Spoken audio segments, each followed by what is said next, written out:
Hantsi Top TV gidan sahihan labarai. A ranar Juma'a mai zuwa ne Kotun Ƙoli za ta yanke hukunci tsakanin gwamnan jihar Kano Abba Kabir Yusuf da kuma Nasiru Yusuf Gawuna, hukuncin da daga shi babu ƙari babu batun ɗaukaka ƙara, sai dai duk wanda kotun ta bawa shi ne zai kasance halastaccen gwamnan Kano. Assalamu alaikum wa rahmatullah, barkanmu da wannan lokaci, barkanmu da sake kasancewa da ku a cikin wannan tasha tamu mai alfarin jini wato Hantsi Top TV, wadda Hausawa kan ce leƙa gidan kowa.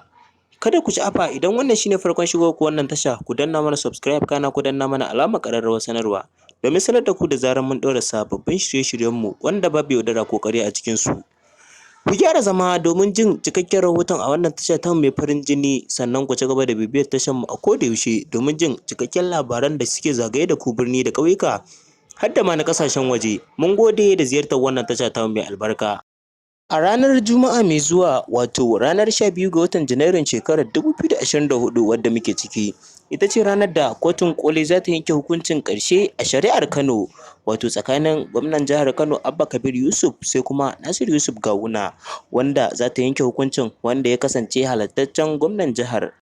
Dukkanin ɓangarorin guda biyu sun dukufa wajen addu'o'i da salloli da azumummuka da ciyarwa domin ganin su suka kasance masu nasara a zaman kotun da za a yi. Kowanne yana da ƙwarin gwiwar cewar shi zai yi nasara a cikin waɗannan ɓangarori biyu, amma hukuncin da kotun za ta yanke shi ne zai nuna haka. Sannan kuma babu batun ɗaukaka ƙara, duk wanda kotun ta bawa shi ne ya kasance halattaccen gwamnan jihar Kano.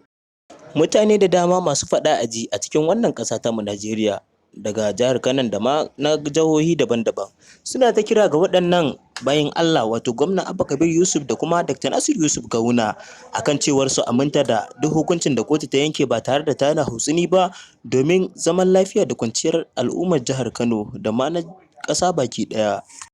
Daga cikin waɗanda suka kira ga waɗannan shugabanni har da tsohon gwamnan jihar Kano wato Malam Ibrahim Shekarau, ya yi kira gare su da su karɓi dukkan hukuncin da kotu ta yanke ba tare da tada hautsini ba.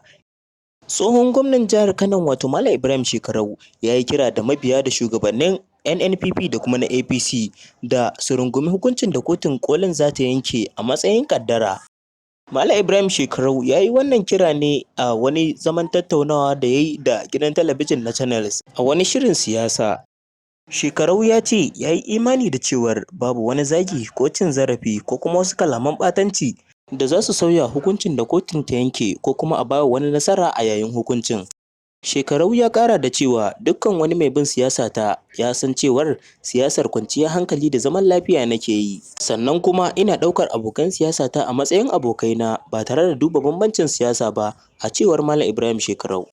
Kada dai ku sha'afa, wannan na zuwa muku ne daga tashar ku mai farin jini wato Hantsi Top TV, wadda ta saba kawo muku zafafan labarai da rahotanni waɗanda babu yaudara ko ƙarya a cikin su.